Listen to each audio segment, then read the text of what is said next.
પાટણ જિલ્લામાં રાધનપુર નગરપાલિકાના ward number 7ના Ramnagar 1 વિસ્તારમાં ચોમાસાના વરસાદથી 5 સોસાયટીઓમાં પાણી ભરાતા રહીશો મુશ્કેલીમાં મુકાયા છે। પાણીના ભરાવા સાથે ગંદકી અને દુર્ગંધની સમસ્યા સર્જાઈ છે, જ્યારે અનેક સ્ટ્રીટ લાઇટ બંધ હોવાથી રાત્રે સુરક્ષાને લઈને પણ સવાલો ઉભા થયા છે। સ્થાનિકોના આક્ષેપ મુજબ વારંવાર રજૂઆતો છતાં કાયમી ઉકેલ આવ્યો નથી। જો તાત્કાલિક કામગીરી નહીં થાય તો આંદોલનની ચીમકી આપવામાં આવી છે।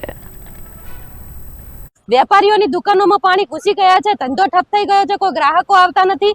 સાથે અહીંયા જેટલી પણ સોસાયટીઓ આવેલી છે, તમામ સોસાયટીના રહીશો અત્યારે ઘરમાં કેદ થઈને બેઠા છે, જાણે કે જેલમાં પુરાઈ ગયા એવી સ્થિતિ અત્યારે આ હાઈવેના તંત્ર અને નગરપાલિકાની દેખરેખ હેઠળ ચાલતો આ ગટર આપ જોઈ શકો છો કે કેટલી ઉભરાઈ રહી છે। પાણી નિકાલ ન થવાનું કારણ અત્યારે જે પ્રજાના ટેક્સના પૈસાનો જે પગાર ખાઈને તંત્રની જે આંખો બંધ કરીને જે અધિકારીઓ બેઠા છે, એમના પેટમાં પાપ હોય એવું લાગી રહ્યું છે। કારણ કે જ્યારે અધ્યક્ષ સાહેબ આવવાના હતા ત્યારે આ રોડ એમને પાણી સંપૂર્ણપણે બંધ કરી દીધું હતું અને ફરી પાછું આ પાણી ચાલુ થયું છે। તો એ લોકો ધારે તો બધું કરી શકે છે, પણ એમને કોઈ પણ મનસા કે નેસા સારી લાગતી નથી, જેના કારણે ના તળાવનું પાણી અત્યારે અહીંયા કાઢવામાં આવ્યું છે। આપ જોઈ શકો છો ઉભરાય છે ગટરો, તળાવનું પાણી છે, બધું અહીંયા ભેળસેળ કરી અને માણસોને બીમારી તરફ ધકેલી રામનગર 1માં અમારે અત્યારે અંદર ઘરે જવાના રસ્તામાં પાણી ભરેલા ગુડે ગુડે અમારા છોકરા છે, પછી અમારે કેવી રીતે હેડવું, અંદર જીવાત રહેશે, હાપ રહેશે અને કેટલા ટાઈમથી અરજીઓ આપી કોઈ ધ્યાન આપતા નથી।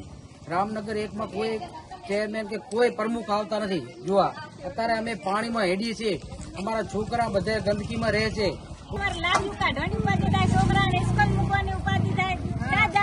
ગટરાની ઉપાધિ ખારકુવા ભરાઈ જાય, સંડાસ ભરાઈ જાય પાણીના લીધે।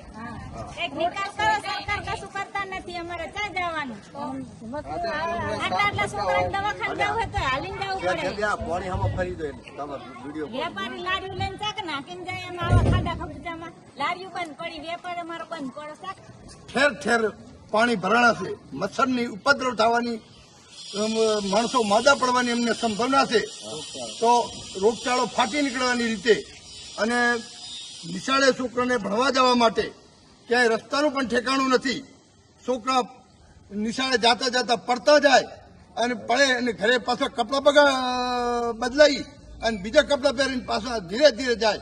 આવી રીતે અમારા રામનગરના છોકરાની પરિસ્થિતિ આખો દાડો ભૂષણ કરશે। અમે 6 જણા 10 જણા બહી અમારા ઘરના આ વર્ષોથી આ કેટલા વર્ષોથી પ્રશ્ન છે? આ પ્રશ્ન 15 વર્ષથી છે અમારે, 15 વર્ષ થઈ ગયા। તમે કોઈ અરજી કે લેખિત કોઈ આપી નહીં શક્યું? 3-4 દાડા થયા હું નગર પંચાયતમાં જઈને કઈ સાંભળ્યું નહીં સાહેબ, પાછી આવી નગર પંચાયતમાં જઈ, કોઈ આપણું સાંભળતા નથી।